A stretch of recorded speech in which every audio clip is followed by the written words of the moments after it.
Have you ever walked into a store and just felt ignored? The shelves are a mess, aisles are cluttered, prices are all wrong, and you can't find a single employee. That was the reality of Kmart in its final years, a ghost of the retail giant it once was. At its peak, Kmart was an American icon. Bright signs, bustling aisles, a name everyone knew and trusted. But somewhere along the way, the company stopped caring about the basics. And no, it wasn't just online shopping or fierce competition that brought it down. Kmart's biggest enemy was neglect from within. If you're ready to see how a retail empire can crumble simply because it forgot its customers, stick with me. This is the story of Kmart's death by 1,000 cuts. The decline of Kmart didn't happen overnight with some big, dramatic announcement. It happened slowly, quietly, in the aisles of its stores day after day. One by one, stores stopped getting the investment they needed. The floors grew worn and dirty. The shelves gathered dust, often sitting half empty. The checkout lines were painfully long and understaffed. Prices on the shelves didn't match the prices at the register. And you know who noticed all of this? The customers. People started visiting less often. But the executives, basking in the glory of their famous brand, seemed to believe the Kmart name alone was enough to keep people coming back. They were wrong. While the stores were visibly falling apart, another disaster was unfolding behind the scenes. The supply chain was failing. Distribution centers couldn't get products to the stores efficiently. It became normal to see popular items out of stock. Major promotions would fall completely flat because the advertised products simply weren't there to be sold. This is what I call death by neglect. It's the slow, painful failure that happens when a business stops maintaining the fundamentals, foolishly thinking its brand is invincible. Imagine this. It's the middle of the holiday shopping season. You rush to Kmart to grab the year's hottest toys for your kids, only to find empty, desolate shelves.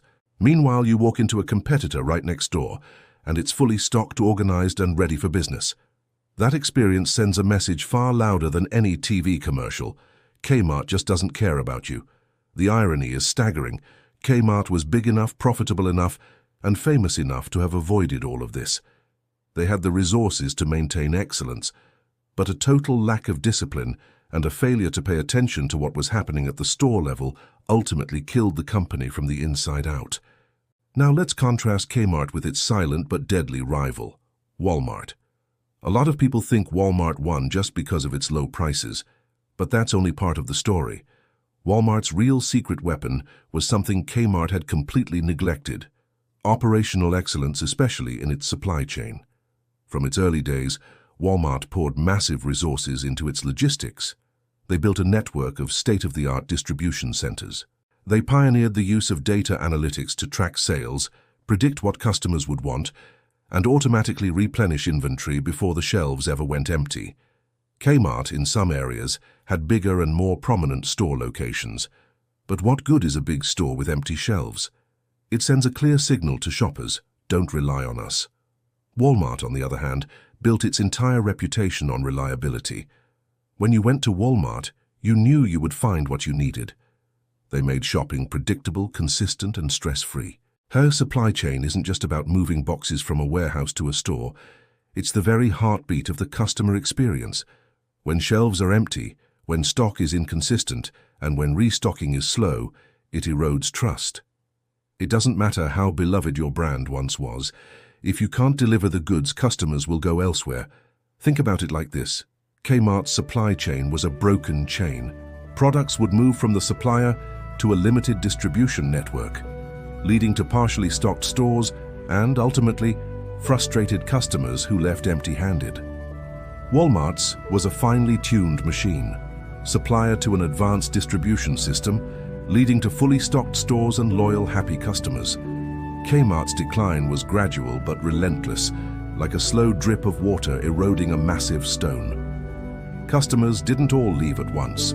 They just started finding better, more reliable alternatives, one shopping trip at a time. And once that loyalty was gone, it was gone for good. So what's the big lesson from Kmart's spectacular collapse? It's simple, but incredibly powerful. Operational excellence is far more important than brand nostalgia. Winning in retail or any business isn't about having the flashiest ads or the biggest buildings. It's about getting the small, boring details right every single day. Are your shelves stocked? Are your prices accurate? Are your employees visible, helpful, and empowered to solve problems? Does your supply chain actually work? These aren't small details. They are the foundation of a successful business. When you execute them consistently, they compound over time and create an unbeatable competitive advantage. But if you neglect them, even the most famous brands in the world can collapse under their own weight. For all the professionals watching, this lesson applies to our careers too.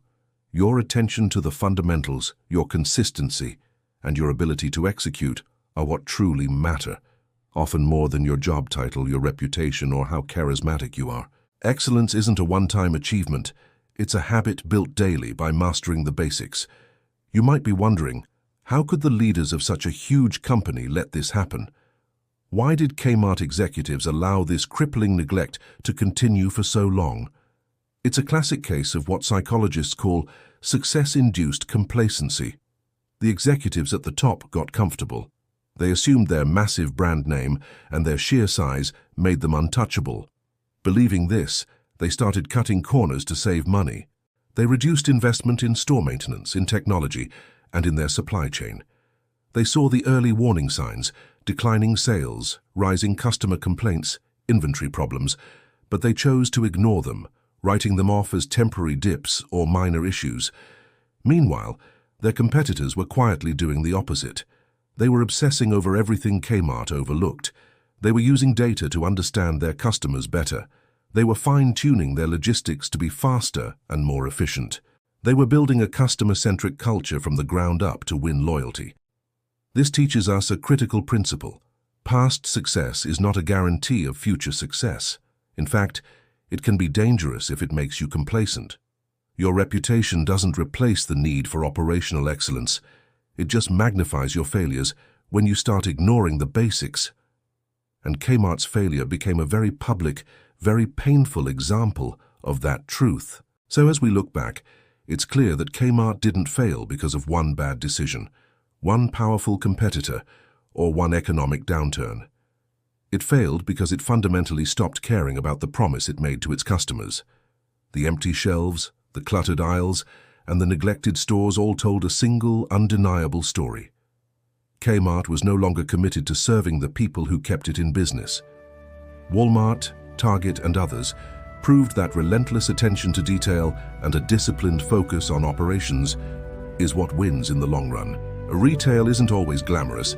It's about consistency, execution, and earning trust one customer at a time. And this lesson is universal.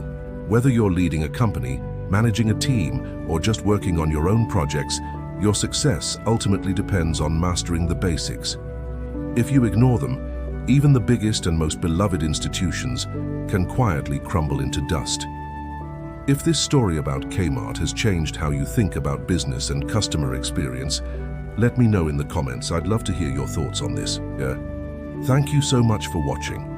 Don't forget to share this video with anyone you think would find it valuable, and be sure to subscribe for more deep dives into the stories behind the world's biggest business successes and failures. See you in the next one.